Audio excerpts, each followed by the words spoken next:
O mercado imobiliário brasileiro passou por profundas transformações nas últimas décadas. As mudanças foram tão significativas que, hoje, é raro encontrar empresas que adotem as mesmas práticas que levaram a Encol à ruína. As novas regulamentações, aliadas a uma gestão mais responsável, ajudaram a moldar um cenário mais seguro e estruturado, prevenindo erros que antes eram comuns no setor e protegendo investidores, mutuários e trabalhadores de falências tão devastadoras como a da Encol. O ecossistema de startups, inexistente até meados de 2010, trouxe inovações e soluções que apoiaram e modernizaram o segmento imobiliário de forma como nunca havia acontecido antes. Falo isso de um local privilegiado. Atuo nesse setor desde o final dos anos 2000 e posso dizer que, a cada ano, vejo o mercado imobiliário brasileiro mais maduro, mais seguro e mais consciente de sua importância na economia e na vida das pessoas. Fazendo palestras, participando de eventos ou em reuniões estratégicas, tenho a oportunidade de conhecer muitas cidades no Brasil onde, muitas vezes, ouvi o assunto Encol como um ponto nevrálgico, determinante sobre a mudança de credibilidade desse mercado. Os prédios inacabados da Encol, espalhados por diversas dessas cidades, se tornaram um símbolo da falência da construtora. Essas estruturas, muitas delas parcialmente construídas, permaneceram paralisadas por anos, afetando tanto mutuários quanto as regiões onde estavam localizadas. Desde que fui convidado pelo Imob Report e pela Cúpula para escrever sobre a Encol, direcionei a minha atenção para construções inacabadas e, desde então, encontrei alguns cenários muito interessantes que me ajudaram a contar essa história e pensar se existe um legado em tudo isso. Uma dessas situações aconteceu em Presidente Prudente, interior de São Paulo. Em passagem pela cidade para um evento voltado para imobiliárias, em um momento de contato durante um coffee break, ouvi do amigo e corretor de imóveis Gabriel Zalpa a seguinte sentença: Prudente passou 20 anos sem novos lançamentos verticais por causa do impacto deixado pela Encol. A conversa era despretensiosa, falávamos sobre os lançamentos de condomínios horizontais, de loteamentos, de como a cidade teve seu processo de verticalização atrasado por conta do medo de que outra Encol pudesse acontecer, deixando compradores a ver navios. Atento, insisti no assunto. Disse que em muitos lugares havia prédios que foram finalizados e que, apesar de bem fundamentado, esse medo não deveria existir, não deveria justificar a ausência de mais edifícios na cidade.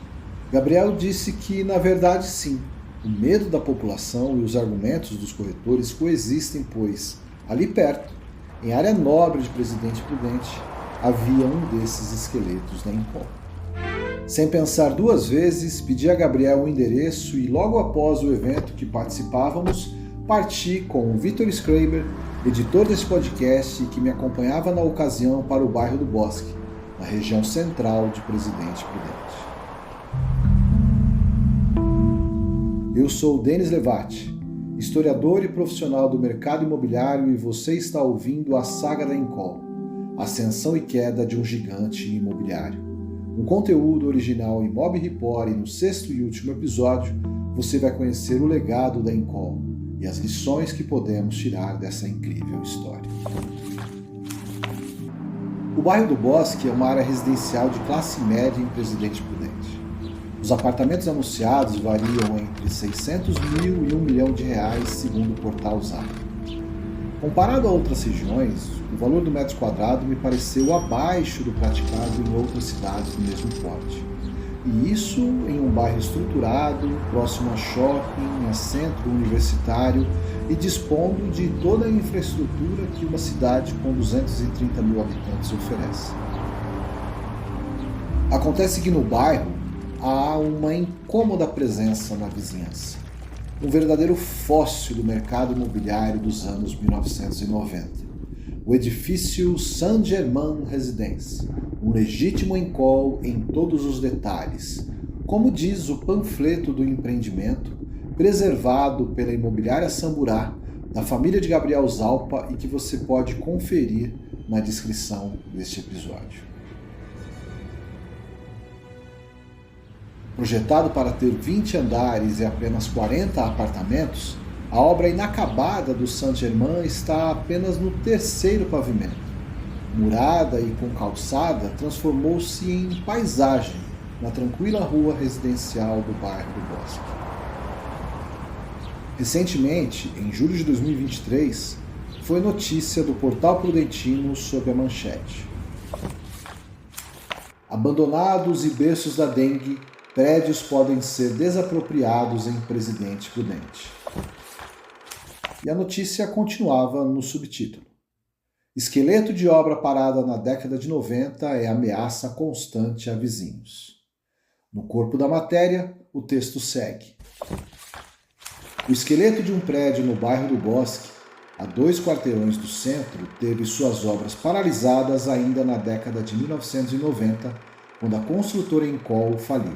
Desde então, o local tornou-se ameaça aos vizinhos que residem no entorno diante de uma grande piscina formada com água das chuvas. Alvo de inúmeras reclamações devido à infestação de dengue, a área recebia manutenção de uma empresa contratada pela massa falida da construtora, que, sem pagamento, abandonou o serviço. A Prefeitura de Presidente Prudente entrou com um pedido de desapropriação por abandono, falta de conservação, além de inadimplência. Um dia, quem sabe, o Saint-Germain não tenha outro fim, um fim mais nobre, como tantos outros esqueletos da Encol acabaram encontrando. Parado em frente à obra paralisada em mais de 25 anos, enquanto cantarolava mentalmente o verso de Caetano Veloso que diz: aqui tudo parece construção, mas já é ruína, eu me perguntei: quantas histórias como essa ainda existem no Brasil? Quantos cenários impedidos de se desenvolver? Quantas famílias impactadas? Quantos sonhos interrompidos? Quantos lares deixaram de ser constituídos? Ou ainda, quantas boas histórias poderiam ainda ser contadas? Me lembrei de algumas, mas de uma específica que não posso deixar de mencionar neste podcast: a da Praça Carlos Simon Arndt, que os moradores de Porto Alegre conhecem simplesmente como Praça da Encol. Localizada em área nobre de Porto Alegre, no bairro Bela Vista, o local é um dos principais espaços públicos da cidade. A Praça Carlos Simon Arndt ficou conhecida como Encol depois que a construtora, que possuía vários empreendimentos em seu entorno, apresentou à Prefeitura um projeto de revitalização ainda durante os anos 90. Com áreas de lazer, playgrounds, pistas de caminhada e espaço para atividades ao ar livre, a praça se tornou um ponto de encontro e recreação para os moradores da região. Apesar da falência da construtora, o local hoje é uma área verde muito valorizada e apreciada da cidade. É importante para ti morar pertinho da Praça da Encol? É importante morar em um apartamento ensolarado, com vista e uma infraestrutura completa? O anúncio que você escutou, e que pode ver através do link na descrição, não se trata de um prédio lançado pela Encol e concluído recentemente. É um belo projeto residencial, como muitos que você encontra facilmente no YouTube e que não se privam de dizer o nome Praça da Encol como forma de dizer que ali isso significa morar bem, com qualidade de vida e em unidades residenciais muito valorizadas. Esse é um exemplo de que nem tudo relacionado à Encol precisa ser visto de maneira negativa ou com emoções pesadas. O caso foi gravíssimo. Produziu marcas profundas, mas não precisa ser sempre encarado como se estivesse envolto em uma espécie de maldição.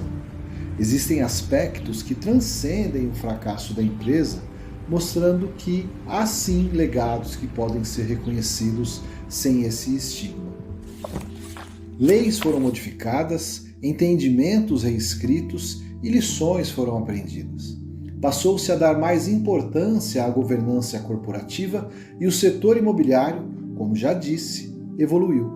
Tornou-se mais transparente e muito mais próximo dos seus clientes.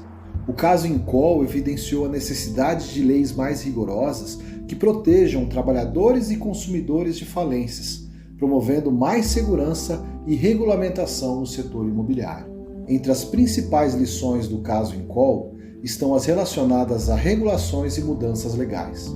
A Lei do Patrimônio de Afetação foi criada em 2004 para proteger compradores de imóveis. Ela determina que cada empreendimento tenha seu próprio patrimônio separado, evitando que o dinheiro de um projeto seja usado para cobrir as dívidas do outro. Na descrição deste episódio, você encontra um link para o Imob Report, uma matéria sobre os 20 anos da Lei do Patrimônio de Afetação. Outra prática adotada após o caso Incol foi a adoção em massa das SPS, as Sociedades de Propósito Específico, sobre a qual já falamos em outros episódios. Elas garantem que os riscos de cada empreendimento sejam isolados, protegendo investidores, compradores e toda a cadeia produtiva. Por fim, eu volto ao episódio 0 deste programa para falar sobre a importância das empresas e do papel delas na sociedade. O caso Incol ajudou a modernizar o processo de falência, mudando o foco das leis.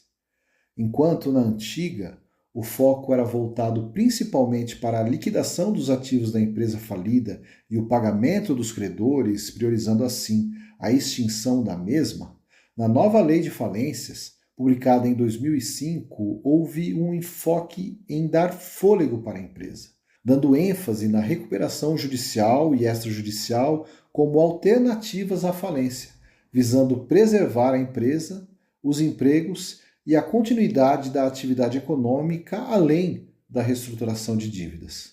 Essa nova lei permite que empresas em dificuldade financeira, como os casos recentes de Oi e Americanas, busquem recuperação judicial ao invés da falência imediata.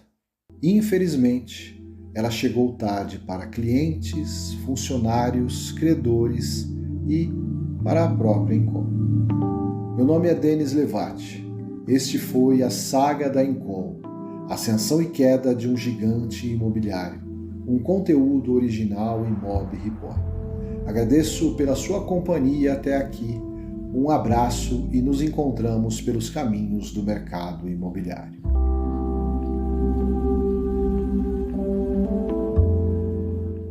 A saga da Incol, ascensão e queda de um gigante imobiliário é um conteúdo original Imob Report.